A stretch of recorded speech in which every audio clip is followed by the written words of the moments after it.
knowing me, you obviously used a cross stitch on your.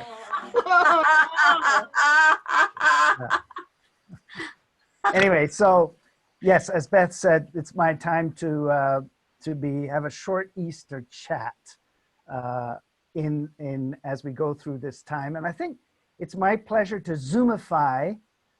If that isn't a verb, I think it's going to become a verb pretty soon. My homily or my sermonette with you. So I have a bit of a show and tell, but wait for it. I have a song. We're going to have the story, and I have a show and tell, and then an invitation. So that's my 4 quick things. So my song, actually, it's not a nice holy Easter song, but it comes from our parenting days, and it's my adaptation of a Fred Penner, a Canadian from Winnipeg song. It's a song about the proverbial cat which has 9 lives, and it has a chorus that goes like this. But the cat came back the very next day. The cat came back. They thought he was a goner. Oh, the cat came back. He just couldn't stay away. Give me a meow, you know. And so my Easter thing is an adaptation of that. Some of you might have heard this before, but you know, if Jesus, I mean, is one cool cat, you could say, but God came back on the 3rd day. God came back. They thought God was a goner. God came back. God just couldn't stay away. Give me a wow.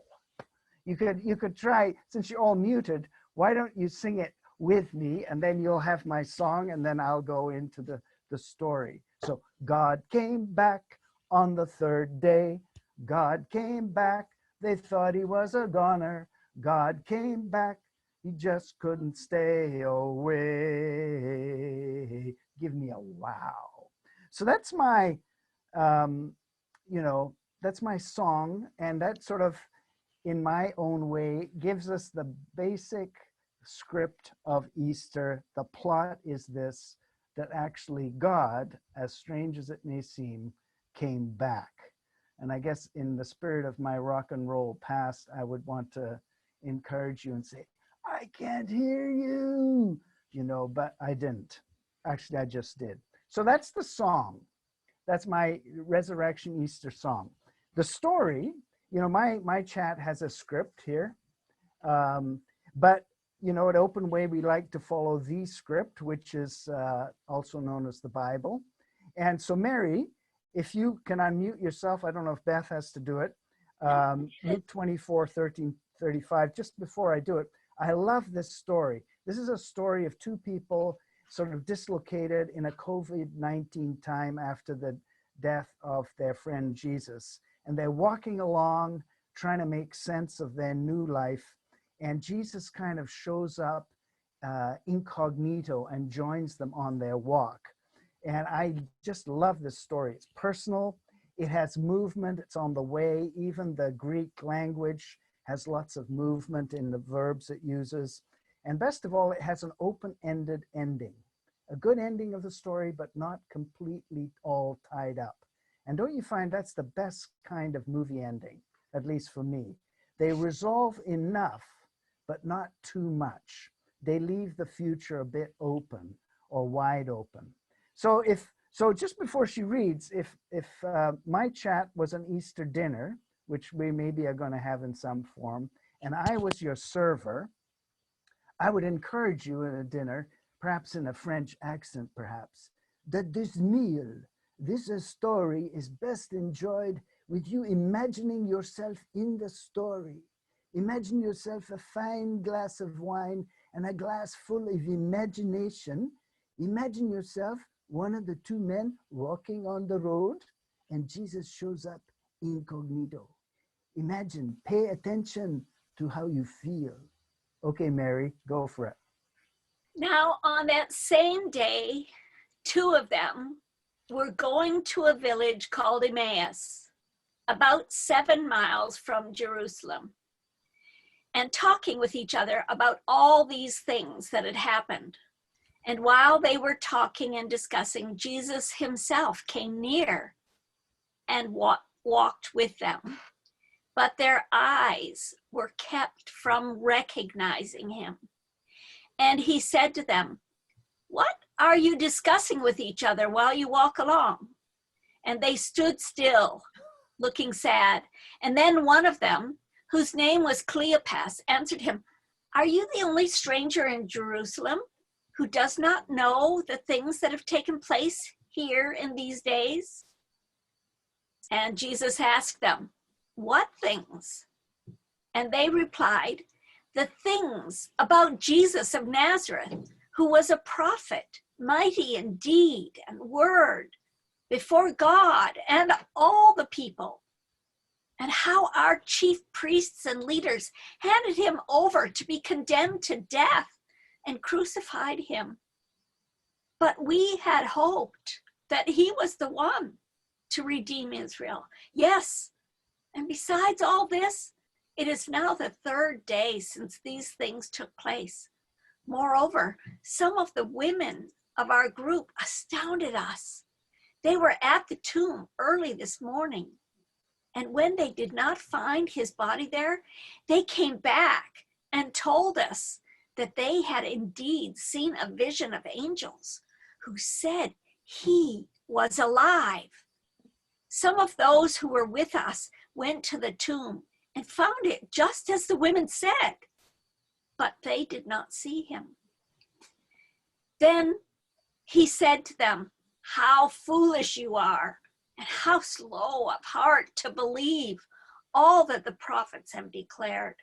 Was it not necessary that the Messiah should suffer these things and then enter into his glory?" Then beginning with Moses and all the prophets, Jesus interpreted to them the things about himself in all the scriptures. As they came near the village to which they were going, he walked ahead as if he was going on. But they urged him strongly, saying, "Stay with us, because it's almost evening and the day is now nearly over." So Jesus went in to stay with them. When he was at the table with them, he took bread and blessed it and broke it and gave it to them. Then their eyes were opened and they recognized him, and he vanished from their sight. And they said to each other, "Were not our hearts burning within us while he was talking to us on the road, while he was opening the scriptures to us?" That same hour, they got up and returned to Jerusalem, and they found the 11 and their companions gathered together. They were saying, "The Lord has risen indeed. He has appeared to Simon." Then they told what had happened on the road and how he had been made known to them in the breaking of the bread. The word of the Lord. Thanks be to God. So I don't know how you feel if you manage to imagine yourself in that story. I feel like the script of my life is being ripped up. You know, my understanding of what is normal, verse 14 talks about, uses a tense, the things that have been happening to them, the sense they're caught up in something bigger than themselves, that taking them somewhere very different. That's been ripped up. The expectations that they had in verse 21, Jesus, as I said, was the one to liberate Israel. That's been ripped up. And I find this resonates with me, especially during this time of pandemic and social distancing and don't you feel, at least I feel, that your understanding of normal and getting back to normal, if that's ever possible, has a huge big rip in it, right? At least that's how I feel. And I think, don't we all feel in some sense that our financial, maybe our work, our emotional security has been ripped up, or at least there's some big tear in it, a bit unraveled, like the scarf you were knitting, Mary. As Jonathan Kift said the last time we were together, he said, you know, maybe this COVID-19 time just resonates with us in this Holy Week, this time of fear, unknowing, things not being the same. And I would add, you know, for myself, perhaps for the very first time, we are in a social context where we actually are immersed and have this visceral sense of what it would mean for fear, that our normal is ripped up. We don't know how things are going to evolve. You know, some of us have done this Holy Week thing. We do all the shtick, but perhaps this is the time where we actually feel death, suffering, and the resurrection possibility in a whole new way. Okay, so that brings me to my show and tell. Let me just get it. Okay. Now I will reveal this shortly, but one of the things that's been ripped up for me personally was a road trip to Haida Gwaii. As part of that, we wanted to drive sort of intentionally the Highway of Tears, Highway 16 from Prince George to Prince Rupert, where a lot of Indigenous women were murdered and went missing.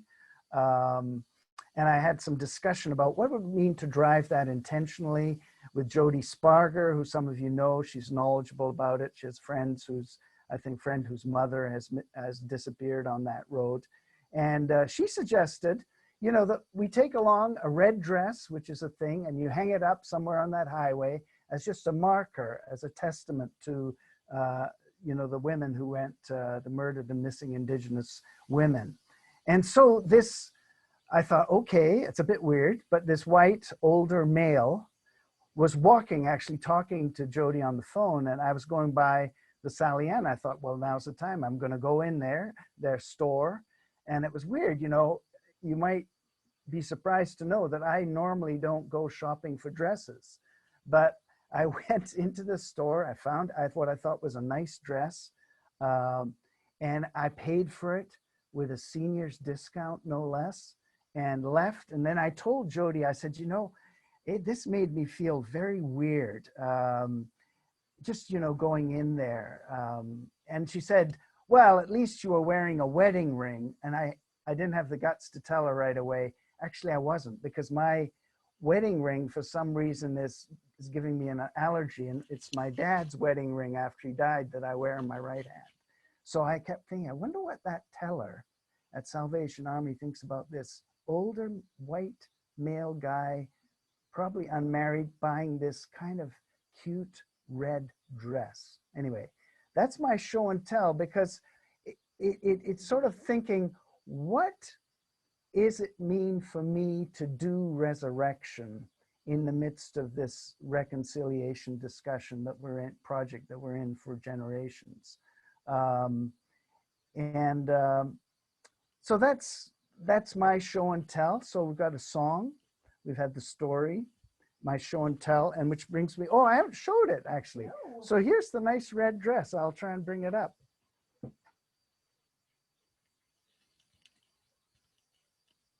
There you go. Okay. So that's my show and tell, sort of a reminder of what does resurrection look like in the messy world in which we live and have made in some respects.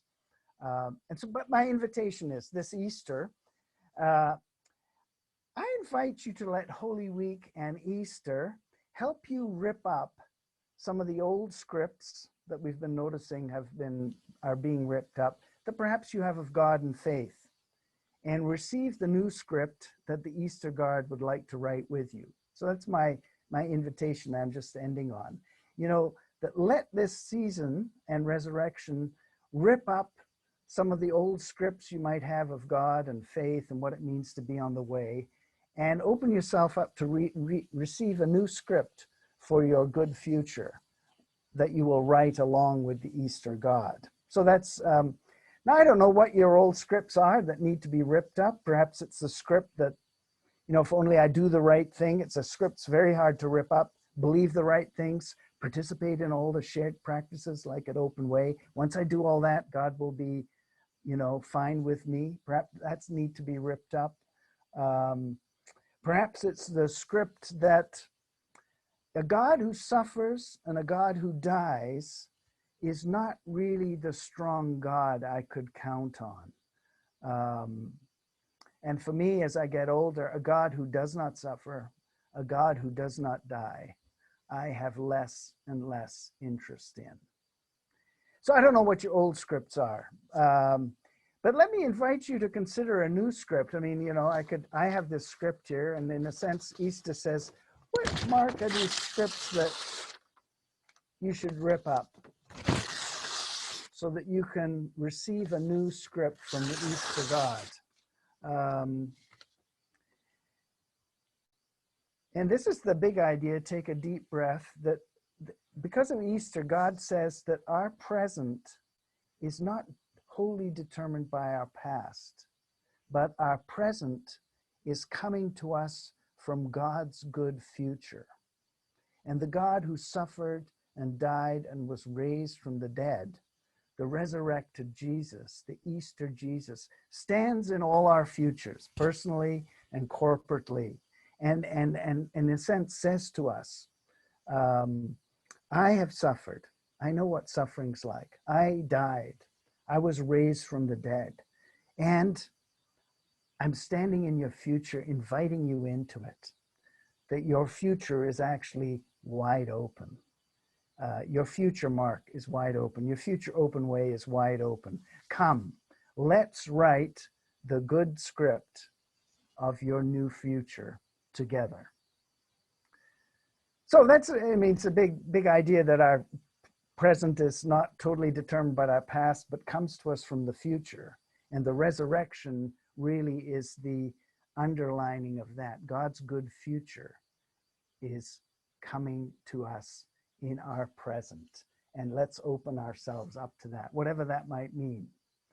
And for some of you might say, well, you know, that's a little bit of gobbledygook, Mark. It's almost fairy tale-ish. And I'd say, yeah, it is a bit. But here's the thing. God came back on the third day. God came back. They thought God was a goner. God came back. God just couldn't stay away. Give me a wow. Glory be to God the Father, God the Son, who was crucified, was dead and buried and raised from the dead, and God the Holy Spirit, as it was in the beginning, is now, and ever shall be, world without end. Amen.